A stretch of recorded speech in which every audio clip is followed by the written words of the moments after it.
কেমন আছেন সবাই? আশা করি ভালো আছেন। প্রথম আলো নিয়ে হাজির হয়েছি। দেখেন, আজকে বৃহস্পতিবার 20 মার্চ 2025। আজকে প্রথম আলোর প্রথম দিকের একটা নিউজ হচ্ছে ইসরায়েলের হামলায় 2 দিনে 1000 ফিলিস্তিনি নিহত। ইসরায়েল যে বর্বরতা চালাচ্ছে সিজফায়ারের মধ্যে, এটা আসলে খুবই খুবই মানে হতাশার। এবং সবচেয়ে বড় ব্যাপার হচ্ছে ঘুমন্ত নিরীহ মানুষগুলোকে মেরে ফেলা হচ্ছে। কালকে একটা ভিডিও দেখলাম যে একটা মানুষ ইনজুর্ড, সে হচ্ছে মানে হাঁটতে পারতেছে না, তাও সে ক্রাউলিং করে মানে অ্যাটলিস্ট সেফ জায়গাতে যাওয়ার চেষ্টা করতেছে।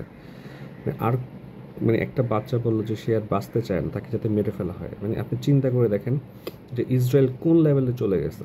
ওরা আসলে আর ঠিক মানুষের পর্যায়ে নাই। দেখেন, নারায়ণগঞ্জে 4 মাস ধরে আত্মগোপনে ছিলেন আশরাফ প্রধান। তিনি হচ্ছেন মাছ ব্যবসায়ী হিসেবে বাসা বানানেন। দিনভর পেজে দেখি আমরা 7 শিশু কিশোর সহ আটজনকে ধর্ষণ ও ধর্ষণ চেষ্টার অভিযোগ গ্রেপ্তার করা হয়েছে। 6 জনকে গাজায় আবার ইসরায়েলি হামলা নিন্দে বাংলাদেশ। কালকে হচ্ছে বাংলাদেশের আপনার ফরেন মিনিস্ট্রির যে পেজটা আছে সেখানে খুব ভালো একটা স্টেটমেন্ট দেওয়া হয়েছে। অনেকদিন পর একটা স্টেটমেন্ট দেওয়া হয়েছে, এত স্ট্রং একটা স্টেটমেন্ট এই ইস্যুতে। এছাড়া হচ্ছে আপনার প্রধান উপদেষ্টার পেজ থেকে শেয়ার করা হয়েছে, এবং এটা কিন্তু একটা বিশাল বড় একটা চেঞ্জ আর কি বাংলাদেশের ফরেন পলিসিতে। দেখেন, আমাদের বাংলা লিটারেচারের আপনার একটা এক্সাম পেজ চালু হচ্ছে, কোর্স মাত্র 30 টাকা। এখানে টোটাল 12টা পরীক্ষা নেওয়া হবে, যেখানে অন্য কোচিংগুলো আপনার কোর্স ফি অনেক হাই, আর পরীক্ষা নেয় বাংলার জন্য 2টা বা ম্যাক্সিমাম 3টা। তো 3টে পরীক্ষা দিয়ে আসলে 20 নাম্বার কাভার হয় না বাংলা লিটারেচারে। সো আপনারা যারা বাংলা লিটারেচারের কনক্রিয়েটিভ প্রিপারেশন নিতে চান 47 বিসিএসের জন্য, ব্যাংকের জন্য বা আদার্স পরীক্ষায় বাংলা লিট আসে, সেক্ষেত্রে আপনার জন্য এটা বেস্ট একটা অল্টারনেটিভ হতে পারে। ভিডিও ডেসক্রিপশনে সব দেওয়া আছে, আপনারা দেখে নেবেন। যে 3 নম্বর পেজে হচ্ছে আমরা দেখি এখানে তেমন কিছু নাই। এরপরের পেজে দেখি আমরা, দেখেন এই যে 1000 ফিলিস্তিন নিহত হয়েছে। তো 2023 সালের 7 অক্টোবর গাজায় ইসরায়েল হামলা শুরুর পর থেকে আপনার হচ্ছেন গতকাল দুপুর নাগাদ নিহত হয়েছে 49,547 জন, প্রায় 50,000 মানুষকে ওরা মেরে ফেলছে। দেখেন, ইসরায়েল নৃশংসতা নিয়ে যদি সবাই মুখ খুলতো, দেখেন যে ইসরায়েল যখন হচ্ছে মানুষকে মারে বা কোনো এলাকা ধ্বংস করে, তখন হচ্ছে এটা অনেক সহজভাবে মানুষ নিয়ে ফেলে, এটাকে গুরুত্ব দিচ্ছে না। ইন্টারন্যাশনাল মিডিয়ায় প্রকাশ পাচ্ছে না, বা এনজিওগুলো চুপ করে থাকে। তো দেখেন যে আর তার দেখে দেখাচ্ছে সেটা হচ্ছে ফিলিস্তিনের জীবন হচ্ছে মূল্যহীন, ওদের কোনো মূল্যই নেই, ওদেরকে মেরে ফেলে কোনো সমস্যা নাই। এই টাইপের একটা সিচুয়েশন দাঁড়ায় গেছে।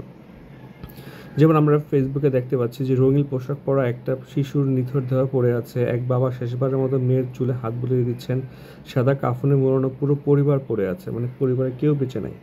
এগুলো কিন্তু এখন আপনার সোশ্যাল মিডিয়াতে বা সবখানে হচ্ছে আপনার পাবলিশড, এবং হচ্ছে সবাই জানে, দেখছে তাদের। তার হচ্ছে এখানে যে আপনার ডেটা এবং হচ্ছে আপনার প্রুফ, এটা কোনো অভাব নাই ইসরায়েলের এগেনস্টে, ঠিক আছে। এবং এর আগে কখনো আপনার এত স্ট্রংলি হচ্ছে প্রকাশ পায় নাই। আপনি দেখেন যে ট্রাম্প হচ্ছে ইউক্রেনে মানুষ মরতেছে যে নিয়ে খুব বড় বড় বক্তব্য দিচ্ছে, ও যুদ্ধ বন্ধ চায়, সে চায় না একটা নারী পুরুষও নিহত হোক। ওদিকে গাজায় হচ্ছে তারই পারমিশনে হচ্ছে আপনার একদিনে 1000 মানুষকে মেরে ফেলছে প্রায়। চিন্তা করে দেখেন, ট্রাম্পের মতো ইউএসএ বা ওই কান্ট্রিগুলো হচ্ছে পুরো আপনার হচ্ছে হিপোক্রেট কান্ট্রি, পুরো ওয়েস্টার্ন ওয়ার্ল্ডটা একটা হিপোক্রেট।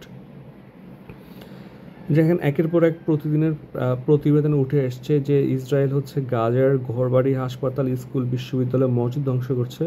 আপনার পুরো গাজার 83% গাছপালা ধ্বংস করে ফেলা হয়েছে, 80% বেশি কৃষি জমি, 95% গবাদি পশু নিশ্চিহ্ন করে দেওয়া হয়েছে।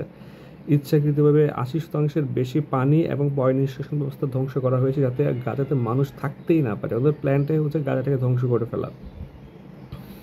তো দেখেন, এখন ইস্যুটা হচ্ছে যে আপনার যে তারা এতগুলো খারাপ কাজ করতেছে, এখানে হচ্ছে আপনার ইভেন ইসরায়েলও নেতানিয়াহুর বিরুদ্ধে আন্দোলন হচ্ছে। বাট দেখেন সৌদি আরব, কাতার, কুয়েত বা আপনার মুসলিম যে দেশগুলো আছে, সংগঠনগুলো আছে, ওআইসি, তারপর ধরুন আরব লীগ, টোটালি কয়েকটা সম্মেলন করা ছাড়া কোনো স্টেপই নেয় নেই।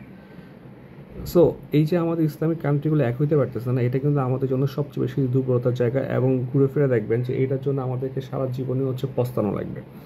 এবং এখন যে ইসলামিক কান্ট্রিগুলো আসলে চুপ করে আছে, একদিন কিন্তু সেই ইসলামিক কান্ট্রিগুলোর এই ইসরায়েল দ্বারা আক্রান্ত হবে। দেখেন ট্রাম্প পুতিন ফোনালাপের পরে হচ্ছে রাশিয়া ইউক্রেনে হামলা করা হয়েছে। স্বাভাবিকভাবে হচ্ছে ইউক্রেন হচ্ছে এই ট্রাম্পের অ্যাগেনস্ট ট্রাম্পের যে ইনিশিয়েটিভ সেটাকে সফল করতে যাচ্ছে না। তো ইউক্রেন হচ্ছে হামলা চালিয়েছে, আর ইউক্রেন যদি হামলা চালায় রাশিয়া হচ্ছে কোনোভাবেই হচ্ছে আপনার বসে থাকতে পারতেছে না। স্বাভাবিকভাবে তারা হচ্ছে হামলা চালাবে। দেখুন রয়টার্স যেটা বললো যে যে পরস্পরকে দোষ দিচ্ছে হামলার জন্য।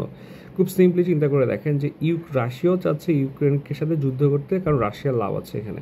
সো এমন একটা সিজফায়ার টকের মধ্যে রাশিয়া কেন ইউক্রেনে হামলা চালাবে? বরং আমরা দেখে আসছি কয়েকদিন আগে যে আপনার ইউক্রেনই হচ্ছে আপনার ওই সিজফায়ার টকের মধ্যে ইউক্রেন হচ্ছে ড্রোন হামলা চালায় এবং মস্কোতে ড্রোন হামলা চালায়। তো এটা তো একদম মানে ইন্টারন্যাশনাল মিডিয়াতে আসছে। তার মধ্যে আবার আজকে এই নিউজটা করলো যে দুজন দুজনকে দোষ দিচ্ছে হামলা শুরু করার ব্যাপারে। এখানে তো দোষ দেওয়ার কিছু নাই, এটা তো দেখাই যাচ্ছে কে আগে হামলা চালাইছে। ওকে, এরপরে আমরা পরের পেজগুলো দেখি। দেখেন এখানে তেমন কিছু নেই আজকে পত্রিকায়।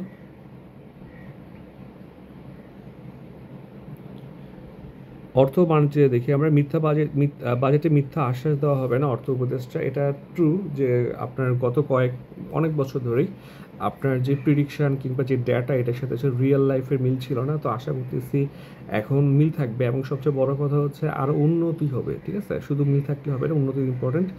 14,000 কর্মী ছাঁটাই করবে অ্যামাজন। আমরা শেষ পেজে চলে আসছি। দেখেন কলেজ ছাত্রীকে দলবদ্ধ ধর্ষণের অভিযোগ, তরুণ গ্রেপ্তার, এবং এগুলো খুব দ্রুত বিষয় করতে হবে। মানে দেখেন অনেকে বলে যে আপনার হচ্ছে নারীদেরকে ঘরে রাখার জন্য হচ্ছে ইচ্ছে করে ধর্ষণ করা হচ্ছে। তো আমার যেটা মনে হয় আর কি যে এটাও একটা কারণ, ছোটোখাটো একটা কারণ আছে কিনা আমি জানি না, তবে আমাকে ট্রু কারণ মনে হয় না। আমার যেটা মনে হয় যে আপনার এই যে আপনার বিচার বিভাগ হচ্ছে ল্যান্ডি করতেছে, পুলিশ হচ্ছে এখন অ্যাক্টিভ না। তো স্বাভাবিকভাবে হচ্ছে যখন কোনো একটা ক্রাইম বাড়ে, নারী এবং শিশুরা হচ্ছে সবচেয়ে বেশি সাফারার হয়। হ্যাঁ, তো এখানে আসলে ওই সংঘবদ্ধ বলতে এখানে আসলে মানে সবগুলা ইন্ডিভিজুয়াল, এখানে একদম চেইন করে কিন্তু কাজগুলো করা হচ্ছে না। তো সবখানে হচ্ছে মানে এত কমপ্লেক্স চিন্তা করার কিছু নাই। আপনি হচ্ছেন পুলিশের ব্যবস্থা ঠিক করতে হবে, আপনার সামাজিক আপনার ব্যবস্থা ঠিক করতে হবে। হ্যাঁ, কারণ বাংলাদেশে এখন যে অবস্থা চলতেছে, পুলিশ কিন্তু এখনও পুরোপুরি অ্যাক্টিভ না, প্লাস এখনও বিচার হইতে অনেক টাইম লাগতেছে। সব কিছু মিলে হচ্ছে আপনার নারী এবং শিশুরা ভলনারেবল যে পার্টটা আছে তারা সবচেয়ে বেশি ক্ষতিগ্রস্ত হচ্ছে। সো এটা সামাজিক প্রতিরোধ করতে হবে, সবাইকে সচেতন থাকা লাগবে। এই হচ্ছে আজকের প্রথম আলো। সবাইকে অসংখ্য ধন্যবাদ।